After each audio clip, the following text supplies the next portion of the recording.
आदरणीय मोहन गुरुजी ने अभी 3 बार ओंकार करके कार्यक्रम की शुरुआत की है।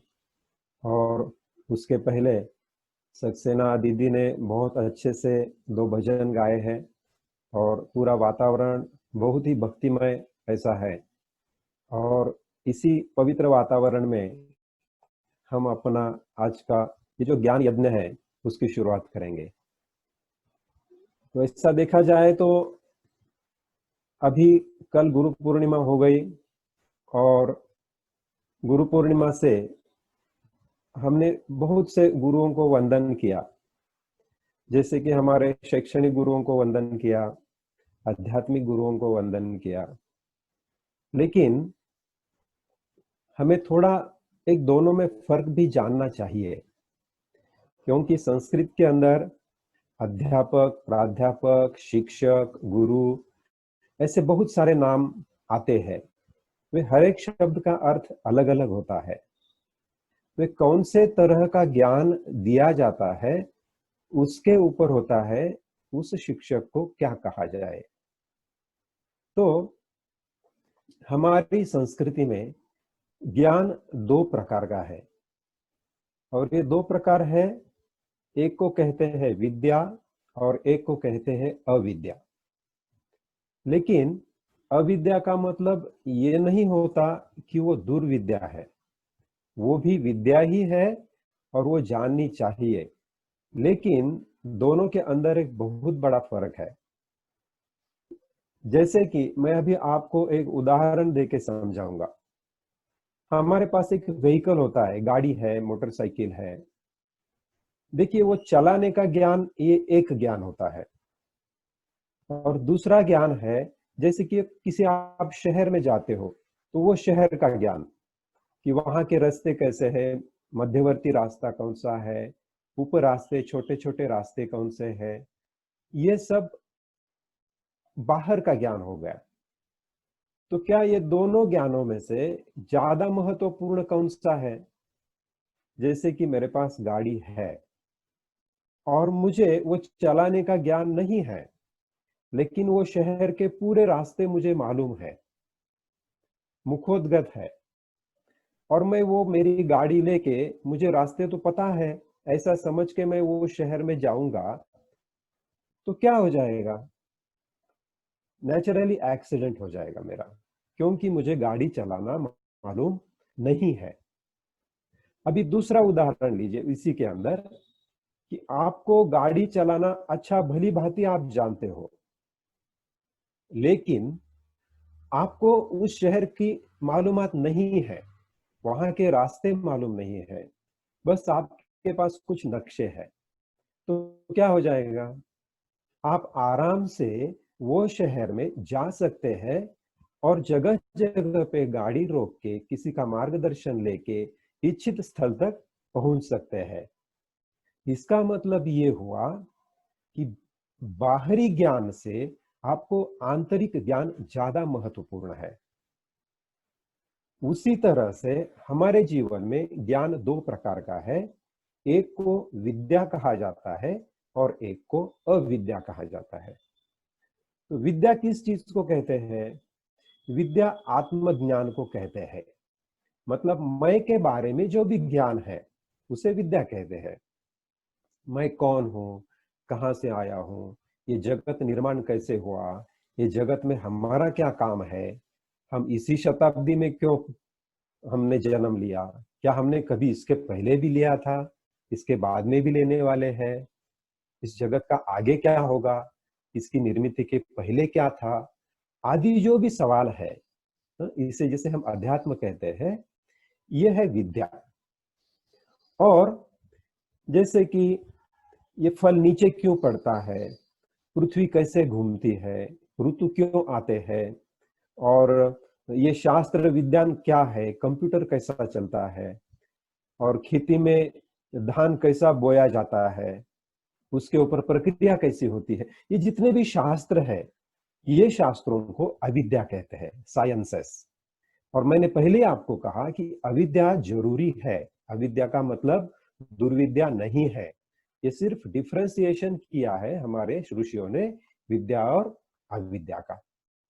तो आपने तो अभी अभी देखा कि जैसे गाड़ी चलाना ज्यादा इंपॉर्टेंट है, ना कि वो शहर के नक्शों को जानना, उसी तरह से विद्या ज्यादा इंपॉर्टेंट है और अविद्या कम इंपॉर्टेंट है।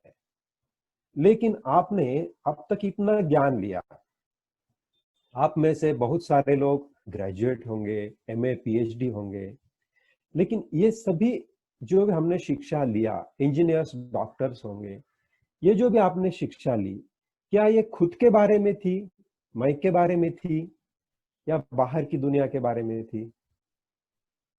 तो ये बाहर की दुनिया के बारे में थी। तो ये दो ज्ञान में से कौन सा ज्ञान ज्यादा इंपॉर्टेंट है? तो मैं के बारे में। लेकिन हमने आज तक मैं के बारे में ज्ञान सीखा ही नहीं। हमने जो ये शरीर रूपी गाड़ी है, इसका जो दूसरी अलग अलग गाड़ियों से इंटरैक्शन होता है, उसके बारे में कभी सीखा ही नहीं।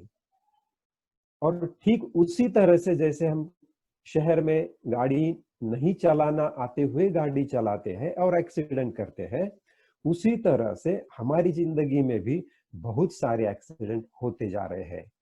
कभी हमारी गाड़ी भाई से टकराती है, कभी दोस्त से टकराती है, कभी बीवी से टकराती है, कभी सास ससुर से टकराती है और एक्सीडेंट्स हो जाते हैं।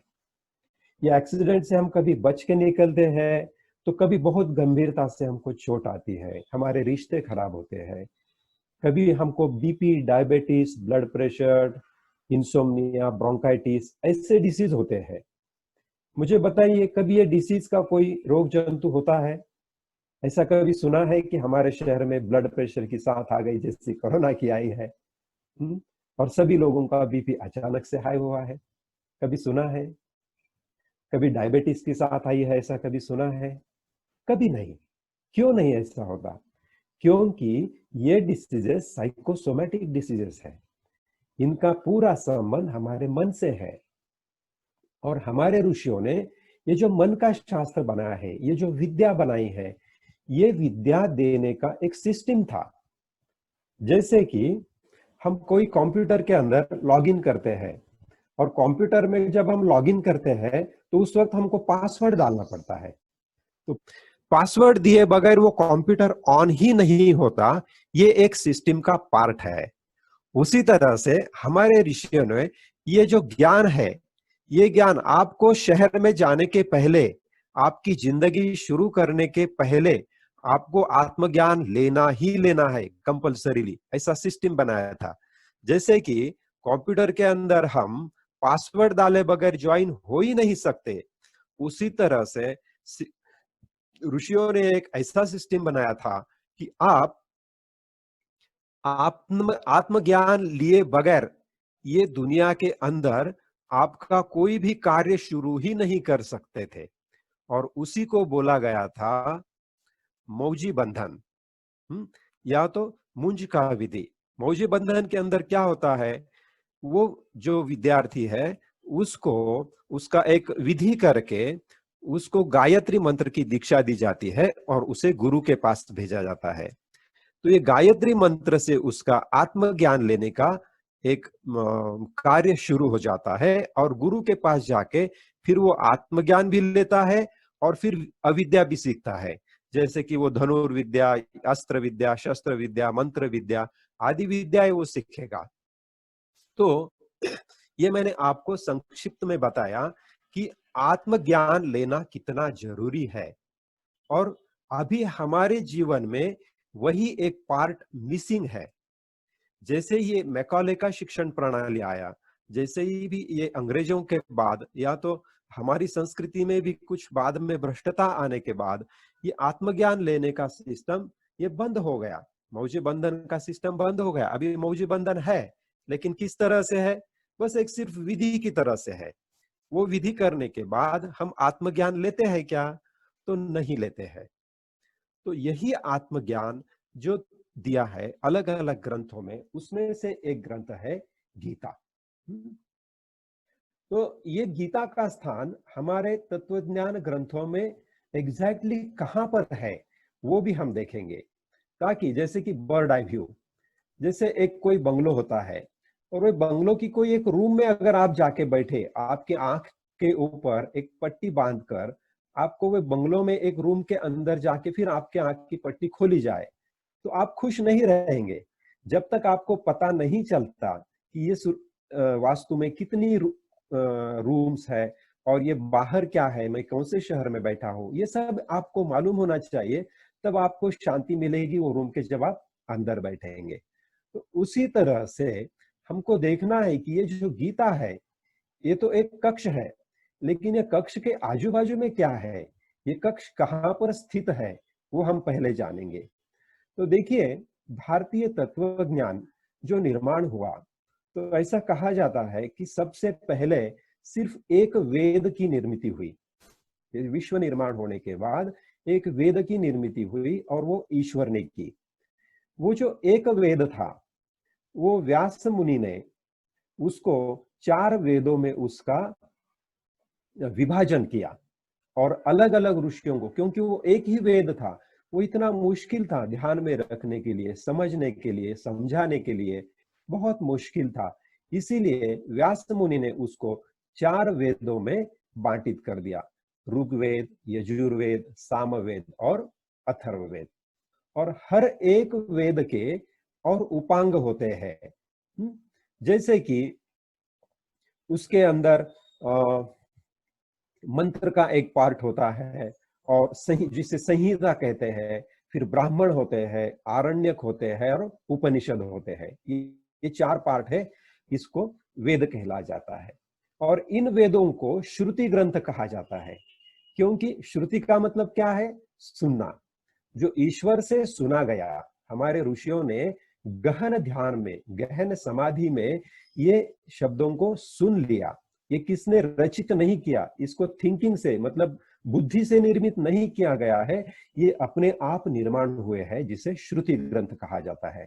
और श्रुति ग्रंथ में फिलहाल हम 4 ग्रंथ मानते हैं, ऋग्वेद, यजुर्वेद, सामवेद और अथर्ववेद। और इन चारों वेदों के फिर उपांग भी है, जिसमें उपनिषद एक महत्वपूर्ण उपांग होता है। फिर इसके बाद आते हैं स्मृति ग्रंथ। स्मृति ग्रंथों का मतलब यह होता है कि जो ज्ञान वेदों में दिया था, उन उस ज्ञान को हमारे ऋषियों ने आसान तरीके से, कहानियों से और विवरण से दूसरे ग्रंथों में लिखित कर दिया। ये ग्रंथ लिखे हुए ग्रंथ है और इसे स्मृति ग्रंथ बोलते हैं। स्मृति का मतलब होता है जो बुद्धि से आता है। तो इस तरह से हमारा भारतीय तत्व ज्ञान 2 हिस्सों में बांटा गया है, श्रुति ग्रंथ और स्मृति ग्रंथ। तो हमने देखा श्रुतियों में 4 वेद है। अभी स्मृतियों में क्या है, तो स्मृतियों में आता है धर्मसूत्र, धर्मशास्त्र, अर्थशास्त्र, रामायण और महाभारत, ये इतिहास ग्रंथ, ब्रह्मसूत्र, महापुराण, भगवद गीता, ये सब आता है स्मृति ग्रंथों में। मतलब वेद ग्रंथों में जो था वो सब उसका निचोड़ निकाल के हमारे ऋषियों ने ये ग्रंथ लिख दिए। फिर ये सभी ग्रंथों में से अभी मैंने जो भी आपको बताया, रामायण, महाभारत, ब्रह्मसूत्र, महापुराण, ये सभी ग्रंथों में 3 ग्रंथों को बहुत ज्यादा इंपॉर्टेंस दिया गया हुआ है। और ये 3 ग्रंथों को प्रस्थान त्रयी कहा जाता है। मतलब जब भी कोई पंडितों में कोई मत भिन्नता होती है, तो वो मत भिन्नता मिटाने के लिए ये पंडित ये 3 ग्रंथों का प्रस्थान त्रयी का आधार लेते हैं और उसके अंदर जो भी लिखा गया है उसको प्रमाण मान के फिर अपना वाद विवाद को वो पूरा करते हैं। तो प्रस्थान त्रयी में 3 ग्रंथ आते हैं, एक है उपनिषद, दूसरा है ब्रह्मसूत्र और तीसरा है गीता। तो भगवद गीता अगर महाभारत का एक मध्यवर्ती भाग है और महाभारत इतिहास ग्रंथ है, फिर भी गीता को एक अलग ग्रंथ की मान्यता मिली हुई है और उसे साधना प्रस्थान कहते हैं। मैंने बोला प्रस्थान त्रयी मतलब 3 प्रस्थान है, एक है उपदेश प्रस्थान जिससे उपनिषद कहते हैं, दूसरा है सूत्र प्रस्थान जिसे ब्रह्म सूत्र कहते हैं और तीसरा है साधना प्रस्थान जिसे गीता कहते हैं। अभी देखिए, उपनिषद तो उपदेश है, और ये भी थोड़ा वेदों से आसान है, लेकिन हम जैसे साधारण व्यक्तियों के लिए ये ज्ञान भी थोड़ा जैसे कॉम्प्लिकेटेड है, ऐसा कह सकते हैं। फिर ब्रह्म सूत्र है, ये सूत्र प्रस्थान है, ये तो सूत्र रूपों में है। और तीसरा है साधना, जिसे गीता कहा गया है। साधना का मतलब है कि एक्टिविटी, क्या करना है, वो गीता हमको कहती है। और वही सबसे ज्यादा महत्वपूर्ण है कि हमें क्या करना है, हमें अपने जीवन में जीवन कैसे जीना है। हम मतलब ये बहुत इंपॉर्टेंट बात है, जिसके अंदर हमको कुछ टेक्निक्स दिए गए हैं। मतलब मेरे कहने का, इतना विस्तार पूर्वक बताने का मतलब ये रहा कि हमारे भारतीय इतिहास में जो भी ग्रंथ है, जो भी ज्ञान है, वो दो पार्ट में बांटा गया, और उसमें से स्मृति ग्रंथों में से गीता का एक बहुत ही अलग सा महत्व है, और इसीलिए गीता हमारे जीवन में बहुत इंपॉर्टेंट है। ये हुआ पहला भाग। अभी गीता के अंदर गीता ने बताया है कि ज्ञान यज्ञ सब यज्ञों से बहुत ही इंपॉर्टेंट है, ऐसा गीता में बार बार बताया गया है। तो ऐसा क्यों बताया गया? क्योंकि यज्ञ अनेक प्रकार के गीता के अंदर बताए गए हैं। जैसे कि वेदों में भी बहुत सारे यज्ञ बताए गए हैं, और एक जमाना ऐसा था, लोग यज्ञों में बहुत उलझ पड़े थे और ज्ञान को दुय्यम महत्व आया था। इसीलिए गीता ने जगह जगह पर बताया है कि ज्ञान भी एक तरह का यज्ञ है। मित्रों, आज हम जो भी सुन रहे हैं, ये भी एक ज्ञान यज्ञ है, और वो यज्ञ की आज का पहला दिन है। देखिए, इस गीता ने पिछले हजारों सालों में हर एक पीढ़ी में, वो पीढ़ी में जो भी बड़े से बड़े ज्ञानी थे, उनको आकर्षित कर लिया है। और उन ज्ञानियों ने ये गीता को और आसान करके बताने का प्रयास किया है। जैसे कि इसके अंदर शंकराचार्य है, रामानुजाचार्य है, माधवाचार्य है, फिर लोकमान्य तिलक जी है, महात्मा गांधी है, विनोबा जी भावे है, और ये स्वामी रामकृष्ण परमहंस हैं, विवेकानंद जी है, मैक्स मुलर जैसे पाश्चात्य अभ्यासक है। हर एक को ऐसा लगा कि गीता के अंदर कुछ है, और वो मुझे जानना चाहिए। उसी तरह से हम मेरे गुरुजी ऋषि प्रभाकर जी, इन्होंने भी इसी विषय के ऊपर बहुत गहन अभ्यास करके इसका एक बहुत ही आसान ऐसा ज्ञान यज्ञ तैयार करके वो हम सबको दिया है, और जिसे हम सिद्ध समाधि योग कहते हैं। मित्रों, अभी जो मैंने बताया कि हर एक पीढ़ी के अंदर पिछले हजारों सालों में अनेक गुरुओं ने गीता को आसान करके आप तक पहुंचाया है, और उसे टीका ग्रंथ कहते हैं। गीता ग्रंथ आपको फ्रीडम देता है, गीता आपको बंधन में नहीं डालता। और फ्रीडम एक हमारे जीवन में ऐसी चीज है कि जो मिलने के बाद हम अपना जीवन और अच्छे तरीके से जी सकते हैं।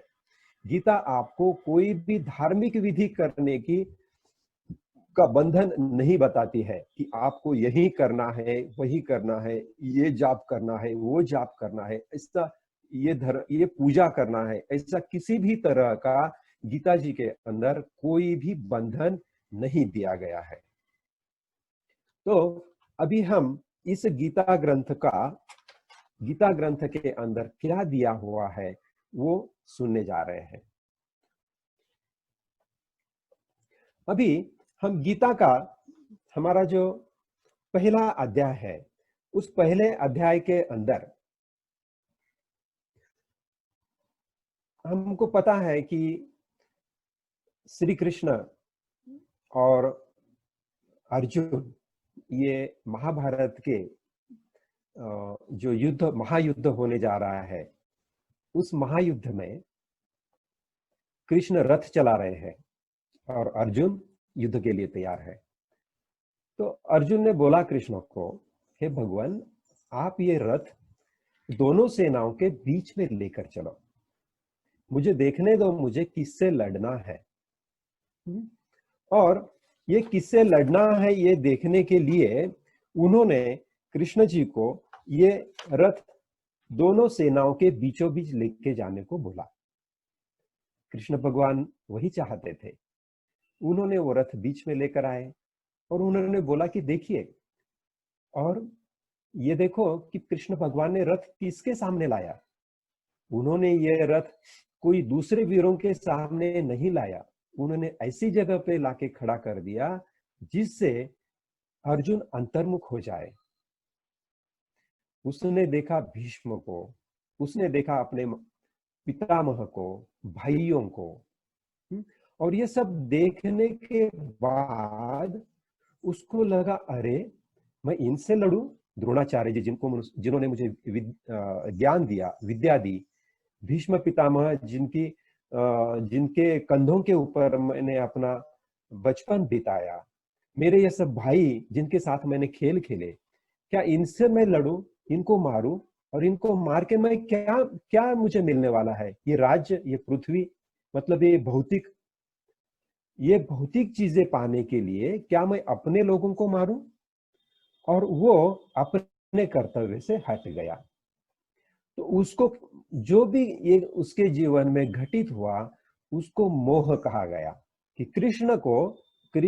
कृष्ण ने बताया अर्जुन को, जब भी अर्जुन ने बोला कि मैं नहीं लड़ूंगा, मैं ये अपनों से युद्ध नहीं करूंगा, शस्त्र तो उसने रख दिया नीचे और वो बैठ गया। कृष्ण भगवान ने बोला उसको कि तुझे मोह हुआ है। तो देखिए, ये मोह बहुत ही इंपॉर्टेंट पार्ट है। अर्जुन को मोह हुआ और ये मोह की वजह से उसने लड़ाई लड़ने का रोक दिया। अभी देखिए, हमारा हिंदुस्तान और चाइना, हिंदुस्तान और पाकिस्तान, इनकी भी बार बार एक लड़ाई के मोड़ तक हम लोग आ जाते हैं। और क्या अगर जो हमारा लड़ाई के अंदर वहां पर जो सैनिक है उसने अगर देखा कि सामने वाली सेना में कोई मेरे रिश्तेदार है, कोई दोस्त है जो हम बचपन में कहीं पढ़े थे, तो क्या उसने लड़ाई छोड़ना चाहिए या लड़ना चाहिए? लड़ना चाहिए। मतलब ये जो मोह हुआ है अर्जुन को, वो मोह को दूर करना एक बहुत ही कृष्ण के सामने इंपॉर्टेंट टास्क या तो एक इंपॉर्टेंट काम निकल आया। अभी देखिए, हमारे समाज में भी अगर हम देखेंगे तो बहुत कुछ गलत होते हुए हम देखते हैं। जैसे कि, और ये जो भी गलत होता है ये मोह की वजह से होता है। जैसे कोई, आप ऑफिस में चले जाते हैं और आपको घूस मांगी जाती है। ऐसा क्यों होता है? तो वो ऑफिसर को किसी चीज का मोह हुआ है। हम कोई देखते हैं कि हमने ये राज्य चुनकर पॉलिटिशियंस के हाथों में चलाने के लिए दिया है, लेकिन समाज में कुछ गलत काम हो रहा है। ये पॉलिटिशियंस, कभी कभी कुछ पॉलिटिशियंस गलत काम करते हैं। तो ये क्यों होता है? क्योंकि उनको कहीं ना कहीं मोह हुआ है। हम बाजार में जाते हैं, मार्केट में जाते हैं, कुछ चीजें खरीदते हैं, हमको समझ में आता है कि कुछ चीजों में कुछ मिलावट बनी हुई है। ये क्यों होता है? क्योंकि किसी व्यापारी को मोह हुआ है। तो इस दुनिया के अंदर जो भी गलत नजर में आता है उसका कारण है किसी न किसी को किसी न किसी चीज का मोह हुआ है। तो आपको अभी समझ में आया होगा कि जो ज्ञान कृष्ण भगवान ने अर्जुन को दिया और जो ज्ञान लेने के वजह से अर्जुन का मोह दूर हुआ, वही ज्ञान इस समाज में हम सबको बहुत जरूरी है। मुझे जरूरी है, आपको जरूरी है, पॉलिटिशियंस को जरूरी है, और व्यापारियों को जरूरी है, सर्विस करने वाले गवर्नमेंट ऑफिसर्स को जरूरी है। हर एक के लिए ये ज्ञान जरूरी है। अभी कृष्ण जी को ये ध्यान में आया कि अर्जुन को इस मोह से दूर करना है, तो कोई आसान तरीका देके इसको चलेगा नहीं। इसके लिए कोई एक सखोल ऑपरेशन की जरूरत है, और कृष्ण भगवान ने वही ऑपरेशन की शुरुआत की है। तो देखिए, जैसा कृष्ण भगवान ने जो भी ऑपरेशन किया है वो एक मनुष्य शरीर पे किया है। अर्जुन भी एक मनुष्य था, तुम्हारे और हमारे जैसा। एक महान व्यक्ति थे, लेकिन फिर भी वो एक व्यक्ति थे, एक मनुष्य थे। और कृष्ण को मालूम था कि इनके ऊपर अगर मुझे कुछ इनको ज्ञान देना है, इनको इनका परिवर्तन करना है, इनके ऊपर एक ऑपरेशन करना है, तो हमको ये मनुष्य क्या होता है ये पहले जान लेना जरूरी है।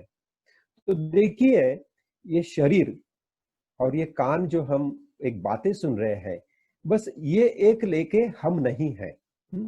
सिर्फ शरीर तो एक मृत शरीर भी होता है। जब हम शमशान के अंदर जाते हैं तो एक मृत शरीर है, वो शरीर को आखिर जलाया जाता है या तो मिट्टी में गाड़ा जाता है, तो वो शरीर हम नहीं है। अच्छा, शरीर नहीं है तो समझो शरीर के अंदर फिर अभी क्या किस चीज की कमी है, उसको हम क्यों जला देते हैं? उस शरीर में प्राणों की कमी है।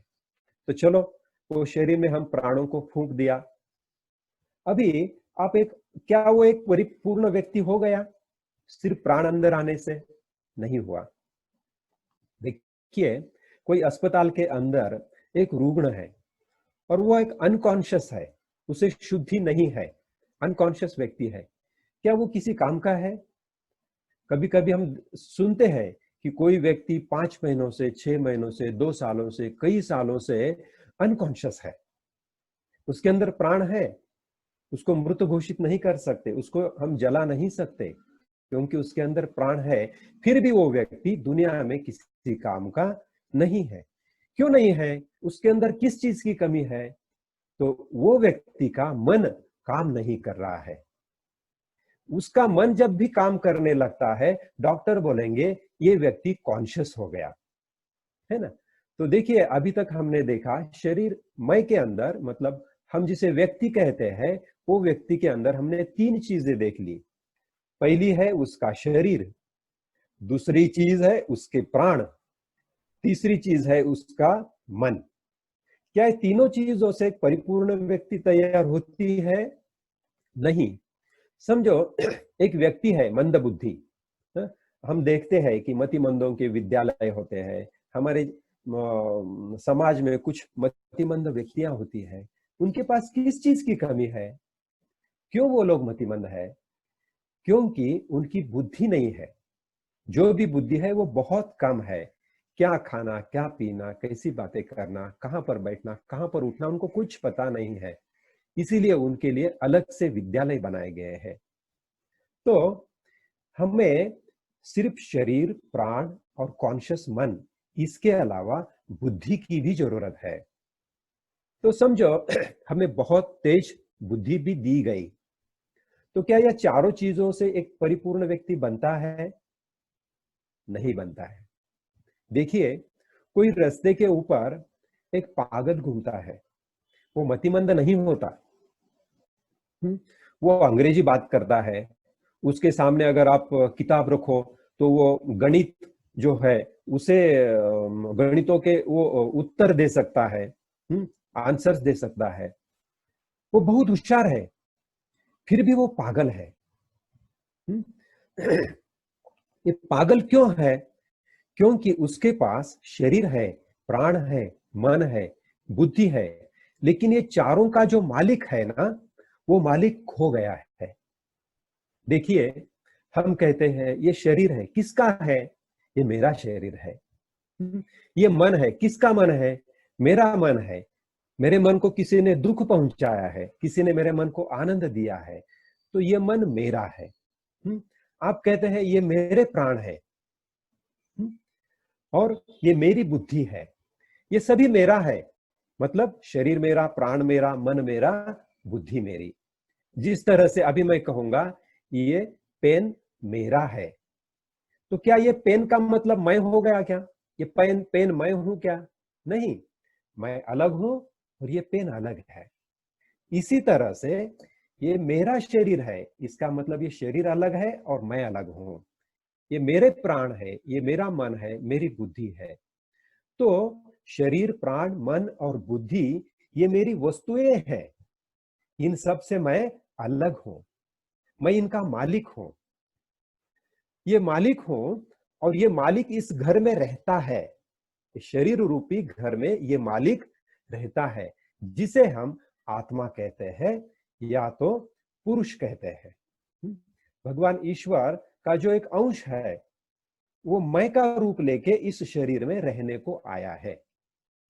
तो ये मैं, तो इस मैं का हमको ज्ञान नहीं है, इसीलिए हम क्या करते हैं, ये मैं को ही शरीर समझने लगते हैं। किसी ने शरीर को थप्पड़ मारा तो हम बोलते हैं मुझे क्यों थप्पड़ मारा, है ना।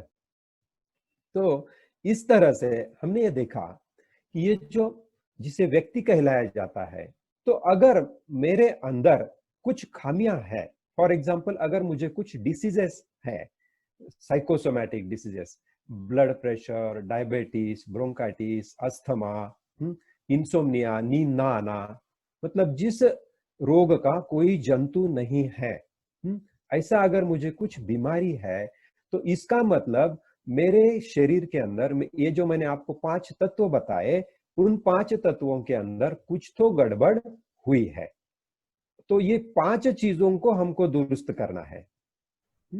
देखिए, हमको डायबिटीज होता है, इसका कारण ये है कि कहीं तो हमारे मन में गड़बड़ हुई है, हमारे बुद्धि में गड़बड़ हुई है।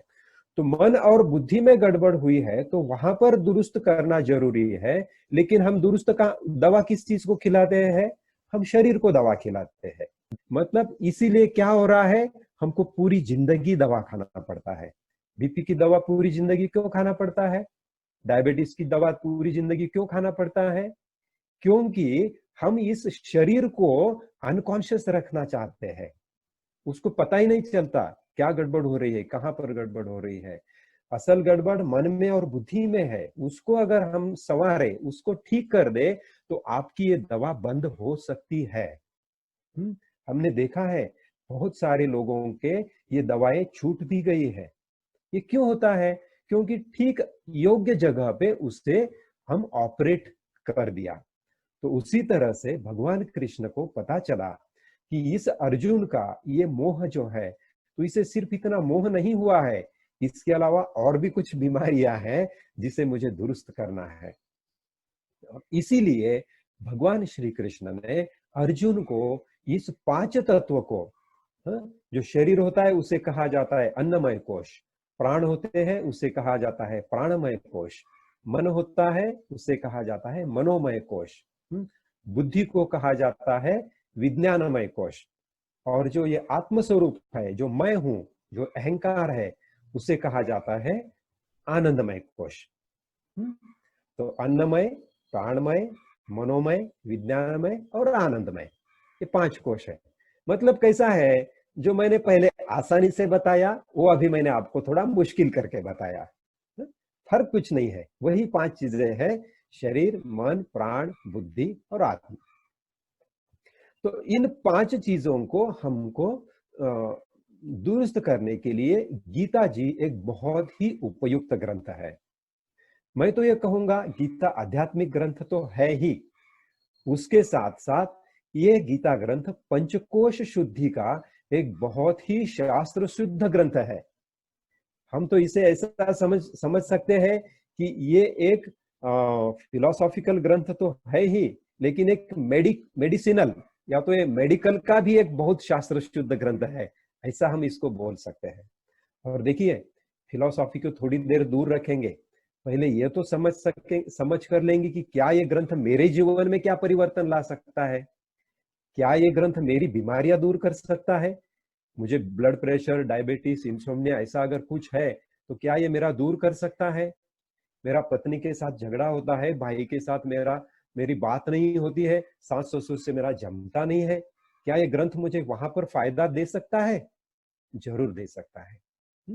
तो पहले हम भौतिकता से इसे शुरू करेंगे।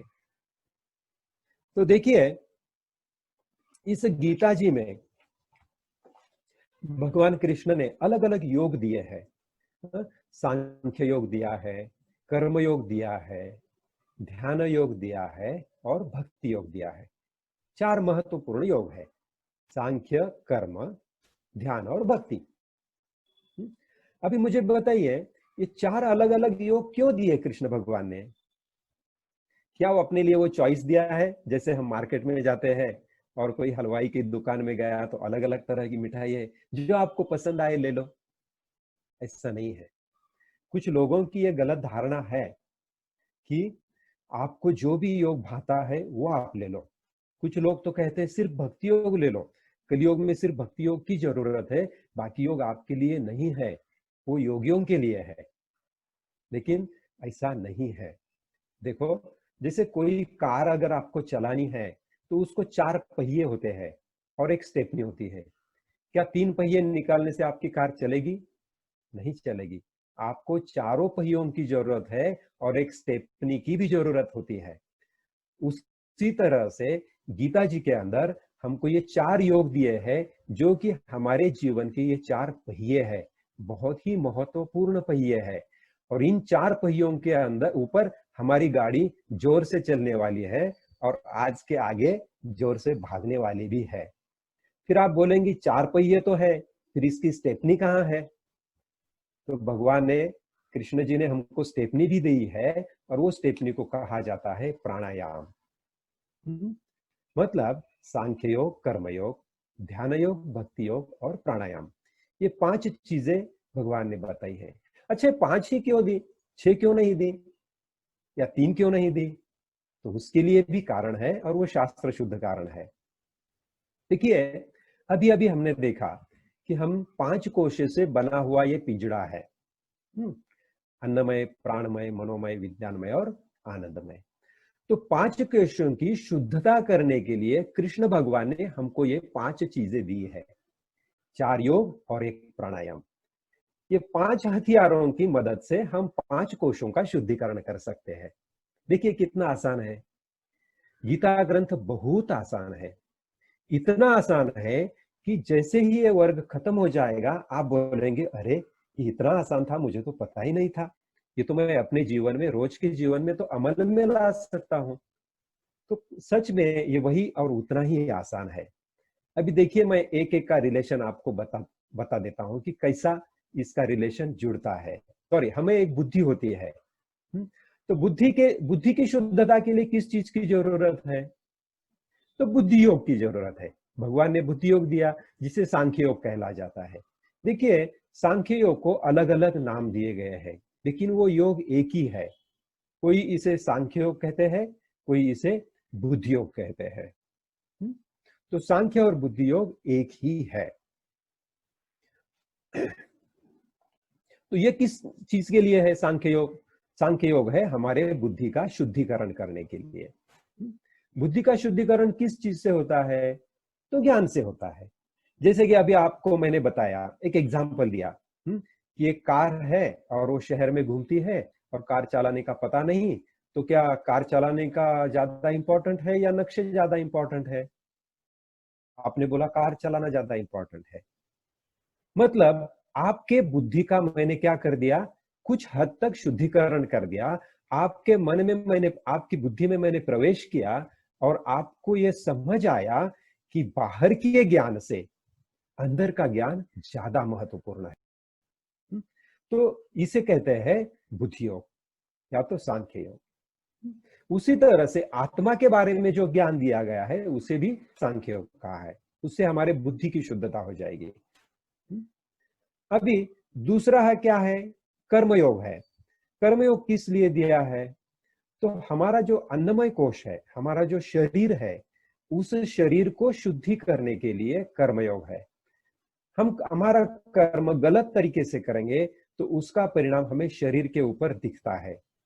कभी बीपी बढ़ता है, कभी डायबिटीज होता है, बीमारियां होती है। क्यों? क्योंकि हम हमारे दिन भर के कर्म गलत तरीके से करते हैं। अगर हम ये ठीक ढंग से करें तो ये बीमारियां अपने आप निकल जाएंगी। तो ये रहा कर्मयोग। इसके साथ साथ भगवान कृष्ण ने हमारे शरीर का जो संबंध आता है हमारे खाने से आता है, तो हमने कैसा खाना खाना चाहिए इसके बारे में भी भगवान ने 3 श्लोकों के अंदर बताया है। हमको कैसा खाना खाना चाहिए। तो देखिए भगवान कितने वात्सल्यपूर्ण है। वो हमको, शिष्य को या तो अर्जुन को लड़ाई के मैदान में है, खाना कैसा खाना चाहिए बताने की कोई जरूरत नहीं थी, लेकिन वो भी बताया है। क्यों? क्योंकि ये जो अन्नमय कोश है उसका शुद्धिकरण करने के लिए हमारे कर्म तो शुद्ध करना जरूरी है, लेकिन हमारा खाना भी शुद्ध करना जरूरी है। उसके साथ साथ हमको कुछ कसरतें, व्यायाम, योग ये भी करना जरूरी है। फिर तीसरा क्या है, हमको मन है, मनोमय कोश। ये मन का शुद्धिकरण कैसा करें? तो मन का शुद्धिकरण करने के लिए ध्यान योग दिया है। अगर हम दिन में 2 बार 3 बार अगर हम मेडिटेशन कर सकते हैं, ध्यान कर सकते हैं, तो हमारा मन शांत हो जाता है और मन की शुद्धि होती है। और फिर आखिर लास्ट में रहा आनंदमय कोश, जो मय के साथ जुड़ा है। मैंने बोला आपको कि शरीर, प्राण, मन और बुद्धि ये 4 किसके है? ये मेरे है। मतलब ये एक मालिक है ये चारों का। इस मालिक की अगर शुद्धि करना है तो वो मालिक की शुद्धि करने के लिए आखिरी योग दिया है और उसे कहा है भक्ति योग। भक्ति का मतलब क्या है? भक्त आपको पता है? भक्त आप बोलेंगे हाँ हमें भक्त पता है, जैसे कि भक्त प्रहलाद थे और अलग अलग संत थे। दोस्तों, भक्त शब्द का अर्थ बहुत आसान है, ये मैं आपको उल्टे तरीके से समझाऊंगा। क्या आपको विभक्त पता है? तो देखिए, विभक्त आपको पता है कि हम बोलते हैं कि वहां पर वो पति पत्नी विभक्त हो गए, है ना, मतलब वो अलग हो गए। तो विभक्त का अर्थ अगर अलग होना है तो भक्त का अर्थ क्या होना चाहिए? एक होना चाहिए, है ना। तो विभक्त का मतलब है अलग होना और भक्त का अर्थ है एक होना।